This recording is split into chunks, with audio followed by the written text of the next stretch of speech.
নমস্কার, ঘরোয়া রান্নায় সবাইকে স্বাগত। দেখে নেওয়া যাক আজকের রেসিপি। সবার প্রথমে আমি মাটন ম্যারিনেট করে নেব। তার জন্য দিয়ে দেবো পরিমাণ মতো নুন, দেব লঙ্কার গুঁড়ো, জিরে গুঁড়ো,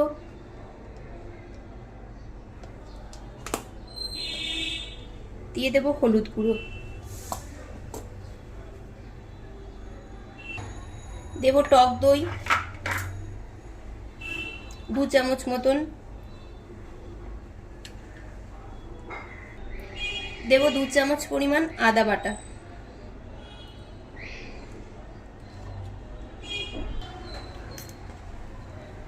রসুন বাটা 2 চামচ।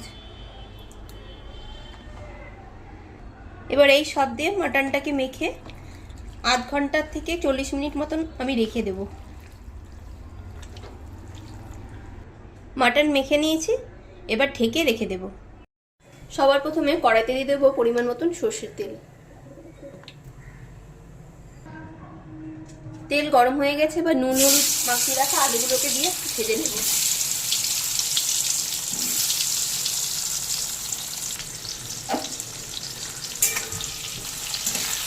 আলুগুলোকে একটু উল্টে দিচ্ছি।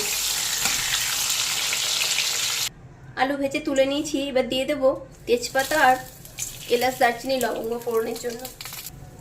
দেবো পেঁয়াজ কুচি, পেঁয়াজ একটু লাল করে ভেজে নেব।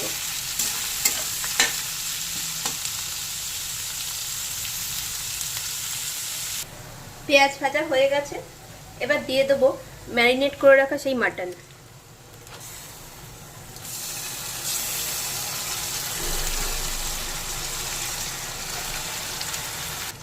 দিয়ে দিচ্ছি বাটি ধোয়া জল।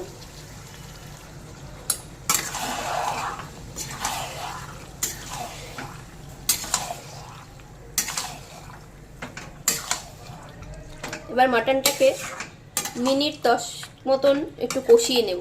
যেহেতু ম্যারিনেট করে রেখেছিলাম তাই 10 মিনিট মতন কষিয়ে নেব।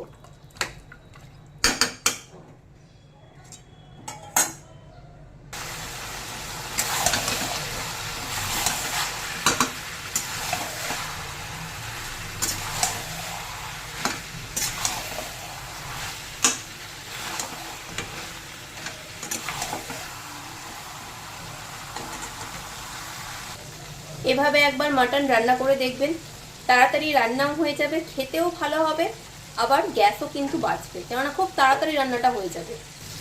মাটন কষা হয়ে গেছে, এবার আমি দিয়ে দেবো এটা প্রেসার কুকারে। এবার ওই কড়াইতেই দিয়ে দিয়েছি ঝোলের জন্য বেশ কিছুটা জল। এই জলটা একটু গরম হয়ে গেলে এটাই প্রেসার কুকারে দিয়ে দেবো। এবার দিয়ে দেবো ভেজে রাখা সেই আলুগুলো। আলুগুলোকে দিয়েও একটু ঝোলের মধ্যে দিয়ে দিয়েছি। এবার প্রেসার কুকারের মুখ বন্ধ করে আমি 2টো সিটি দিয়ে রেখে দেব।